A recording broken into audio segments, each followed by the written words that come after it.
कुठलीही वाईट घटना घडली की आपण लगेच आपल्या लहान मुलांना गुड टच बॅड टच हे शिकवायला लागतो, पण मोठ्यांना डोंट टच हे आपण कधी शिकवणार याचा कधी विचार केलाय? नमस्कार, मी अनघा.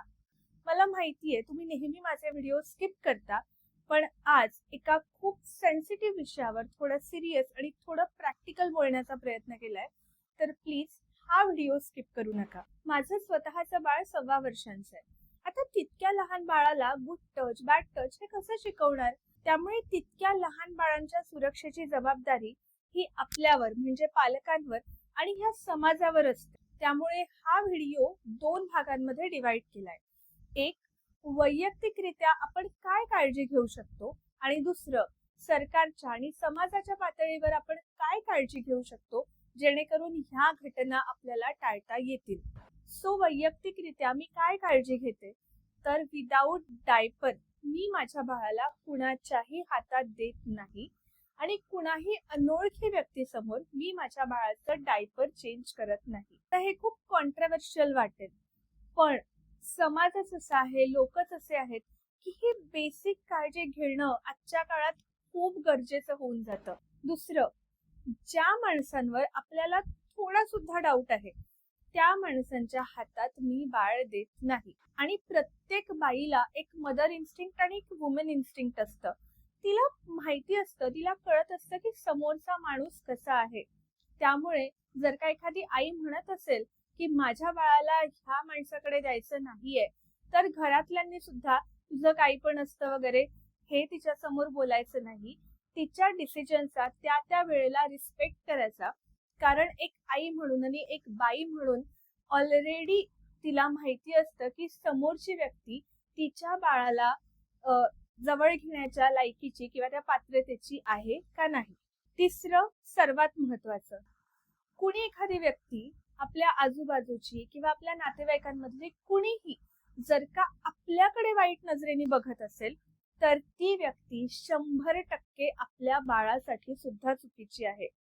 एखादी व्यक्ती आपल्यासाठी बरोबर नसेल तर ती आपल्या बाळासाठी बरोबर नाही. मग आपल्याला मुलगी असो की मुलगा असो, त्या व्यक्तीसोबत आपल्या बाळाला एकटं सोडायचं नाही. आपण कुठेतरी जातो आणि अनोळखी व्यक्ती अचानक आपल्या बाळाला पापी घ्यायला लागतात, त्याला गुदगुदी करायला लागतात, हे प्लीज करू द्यायचं नाही. तिथेच आपण बाउंड्री सेट करायची, कारण एकतर आपलं बाळ त्या व्यक्तीसोबत इतकं कम्फर्टेबल नसतं, त्याची चिडचिड होते, आणि दुसरी गोष्ट आपल्याला माहिती नसते की ह्याच्या पुढचे त्या व्यक्तीचे इंटेन्शन्स काय आहेत. आणि कधी कधी आपल्याला काही गोष्टी जाणवून सुद्धा आपण त्यावेळी काही बोलू शकत नाही. त्यामुळे फॉर द सेफर साईड आपण आधीच त्या गोष्टी अवॉइड करायच्या आणि आधीच नाही म्हणायचं.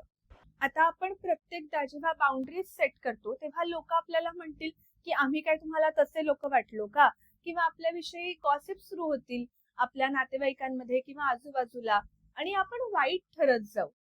तर it's completely okay, it's completely fine, कारण एक वाईट घटना टाळण्यासाठी आपल्याला आई बाबा म्हणून, एक आई म्हणून हजारदा लोकांसमोर वाईट व्हावं लागलं तरीही चालेल, पण आपल्याला ती एक वाईट घटना आपल्या बाळासोबत घडणारी टाळायची आहे. त्याच्यामुळे वाईट होण्यात काहीही चुकीचं नाही. हे झालं लहान बाळांच्या बाबतीत.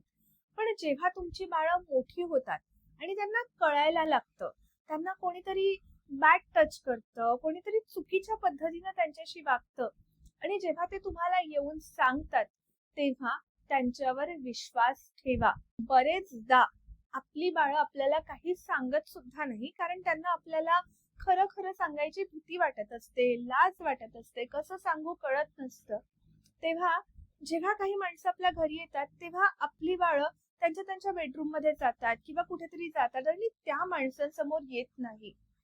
सो त्या लहान मुलांना हट्ट करायचा नाही की ये हे काका आलेत, ये हे मामा आलेत. नो, रिस्पेक्ट लहान मुलांचं नो. जसं आपण बायकांचं म्हणतो ना नो मीन्स नो, तसं लहान मुलांचं पण असतं नो मीन्स नो. जर का त्यांना एखाद्या व्यक्तीसमोर यायचं नसेल, त्यांना एखाद्या व्यक्तीशी बोलायचं नसेल, तर त्यांच्या या मताचा आदर करा आणि त्यांना प्लीज हट्ट करू नका. हे खूप बेसिक होतं, यात अनेक गोष्टी ऍड होऊ शकतात. सो तुमच्याकडे काही आणखीन टिप्स असतील तर त्या कमेंट्स मध्ये प्लीज शेअर करा. हे झालं वैयक्तिकरित्या आपण काय काळजी घेऊ शकतो. पण आता समाज म्हणून किंवा गव्हर्नमेंटच्या लेवलला, सरकारच्या लेवलला सरकार काय करू शकतं या बाबतीत पण मला काहीतरी ओपिनियन द्यायचं, काहीतरी सुचवायचं. तो सरकारच्या आणि समाजाच्या लेवलला आता खूप मोठ्या प्रबोधनाची गरज आहे. प्रत्येक मोहल्ल्यात, प्रत्येक गावात, प्रत्येक कॉलनीत जाऊन हे प्रबोधन करण्याची की कसं बायकांकडे, लहान मुलींकडे चुकीच्या पद्धतीनं बघू नये, इव टीजिंग करू नये, त्यांना चुकीचा स्पर्श करू नये, त्यांच्याशी चुकीचं घाणघाण काहीतरी बोलू नये, या प्रबोधनाची. म्हणजे हे खूप बेसिक आहे, हे खूप काहीतरी इमॅच्युअर आहे, पण हे आपल्याला करायला लागतंय. ही आपली शोकांतिका आहे, पण ही सरकारनं आता करणं खूप गरजेचं आहे. आणि आता इथे बोलायला सुद्धा लाज वाटते, पण आपले रेग्युलर जे सोशल मीडिया प्लॅटफॉर्म्स आहेत, फेसबुक, इंस्टाग्राम, यावर कॉन्टेंटच्या स्वरूपात एक सॉफ्ट पॉर्न आपल्याला सतत दाखवल्या जात आहे, सतत आपल्याला दिसतंय. मला वाटतं सरकारनी यावर काहीतरी कंट्रोल करावा. सोशल मीडिया प्लॅटफॉर्मच्या ज्या कंपनीज आहेत त्यांच्याशी बोलून या सगळ्या कॉन्टेंटवर काहीतरी निर्बंध घालावेत. कारण असं म्हणतात ना की कीर्तनाने माणूस सुधरत नाही, तमाशानं बिघडत नाही, पण असं काहीही नसतं. कीर्तनाने माणूस सुधारतो, चांगल्या गोष्टी ऐकल्यानी, चांगल्या गोष्टी वाचल्यानी माणूस सुधारतो, आणि वाईट गोष्टी बघितल्यानी, वाचल्यानी माणूस बिघडतो.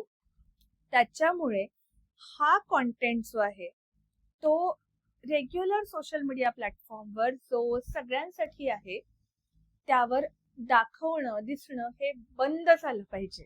ह्या सगळ्या गोष्टीला बरेच वर्ष जातील. इवन मी लहान होती तेव्हा पाणठेल्यांवर उभं राहून मुलींना छेडण्याचं किंवा मुलींकडे वाईट नजरेने बघण्याचं वगैरे हे प्रमाण नव्हतं असं नाही. पण हळूहळू समाजात प्रबोधन होऊन की मुलगी सुद्धा एक व्यक्ती असते वगैरे असे प्रबोधन होऊन आता ते प्रमाण किमान माझ्या आजूबाजूला, किमान महाराष्ट्रात तरी थोडं कमी झालेलं आहे. सो हेच प्रबोधनाच्या माध्यमातून, अवेअरनेसच्या माध्यमातून आपण देशभरात करू शकतो आणि लहान मुलांसोबत, बायकांसोबत किंवा जगात कोणाही सोबत याच्या होणाऱ्या घाणेरड्या घटना आहेत या टाळू शकतो. So thank you. जर का तुम्ही हा व्हिडिओ स्किप केला नसेल आणि पूर्ण बघितला असेल, तुम्हाला आवडला असेल, आणि हा खरंच मला वाटतं की महत्वाचा व्हिडिओ आहे, त्यामुळे तुम्ही शेअर करायला हवा. तुम्ही माझे इतर व्हिडिओ स्किप केले तरी चालतील, पण हा मला वाटतं खूप महत्वाचा व्हिडिओ आहे. शेअर करा. तुमचं काही मत असेल कमेंट मध्ये मांडा. आणि या भोवती आता संवाद समाजात, सरकारी पातळीवर सगळीकडे सुरू झाला पाहिजे असं मला वाटतं. सो इतकंच बोलायचं होतं. इथे थांबते. धन्यवाद.